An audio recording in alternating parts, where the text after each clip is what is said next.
L'islam est une religion qui vit une crise aujourd'hui, partout dans le monde. Nous ne le voyons pas que dans notre pays.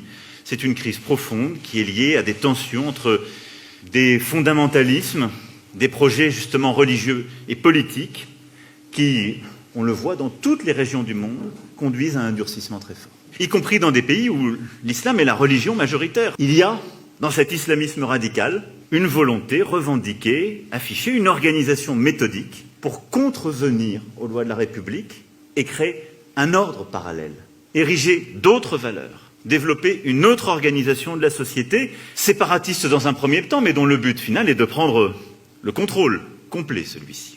Nous sommes un pays où nous organisions la formation des imams dans des pays étrangers, mais aussi celle de psalmodieurs que nous faisions venir de manière régulière. C'est la Turquie, le Maroc et l'Algérie qui fournissaient ces imams et ces psalmodieurs. Nous avons décidé de mettre fin à ce système, de manière totalement apaisée, avec les pays d'origine, dont nous sommes convenus avec le Conseil français du culte musulman. C'est que d'ici à 6 mois au plus tard, celui-ci allait finaliser un travail largement commencé depuis plusieurs mois et indispensable. Un travail qui consiste, premièrement, à labelliser des formations d'imams dans notre pays. Deuxièmement, à assumer une responsabilité cultuelle qui sera celle de la certification des imams. Troisièmement, d'écrire une charte dont le non-respect entraînera révocation. Ne vous prenez pas l'islam aux musulmans, ne vous insultez pas le prophète en disant au nom de la laïcité, au nom de la liberté d'expression, au nom de la liberté d'expression. Est-ce que la liberté d'expression, elle nous autorise d'insulter les gens, quelles que soient leurs origines? Elle nous autorise pas d'insulter les mères de tel ou un tel, même s'il est, subhanallah, même Satan, Dieu ne nous autorise pas de l'insulter.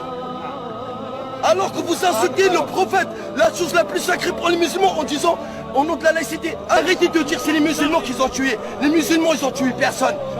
Déjà vous êtes en train de me parler, il a oublié sa carte d'identité. Même un petit voleur il n'aurait pas oublié sa carte d'identité de son supermarché.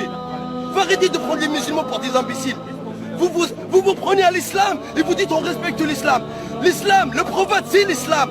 Si vous respectez ma mère, vous ne devez pas l'insulter. Comment vous pouvez vous autoriser d'insulter la chose la plus sacrée pour moi? Encore plus sacrée que mon père, que ma mère. Le prophète, il est plus sacré que ma mère, ma propre mère. Le prophète, c'est mon existence. Il est plus sacré que ma propre existence sur terre. Sans le prophète, j'aurais pas connu l'islam. Sans le prophète, je serais en enfer. Sans le prophète, Dieu me mettra dans les flammes de l'enfer le jour du jugement dernier. Donc nous, on respecte l'islam, respectez-nous. Nous, on respecte tous les gens.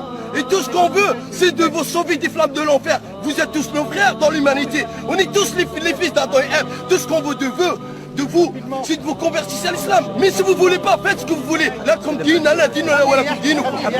La loi de l'islam, de celui qui insulte le prophète, c'est la mort, même s'il était musulman. Par contre, ce n'est pas les musulmans qui ont tué vos frères. Si quelqu'un insulte votre mère, vous ne l'aurez pas autorisé. Vous aurez dit, ah non, mais ça c'est une insulte, il faut qu'il paye. Par contre, si on insulte, attendez, si quelqu'un le plus sacré que la mère de tous les musulmans, 1,5 milliard dans le monde, vous insultez le prophète, en fait la chose la plus sacrée pour 1,5 milliard dans le monde, et après vous voulez que les gens ferment leur gueule. Mais nous, on n'a insulté personne, on n'a tué personne. Et c'est pas les musulmans qui l'ont fait. Montrez-nous leur visage.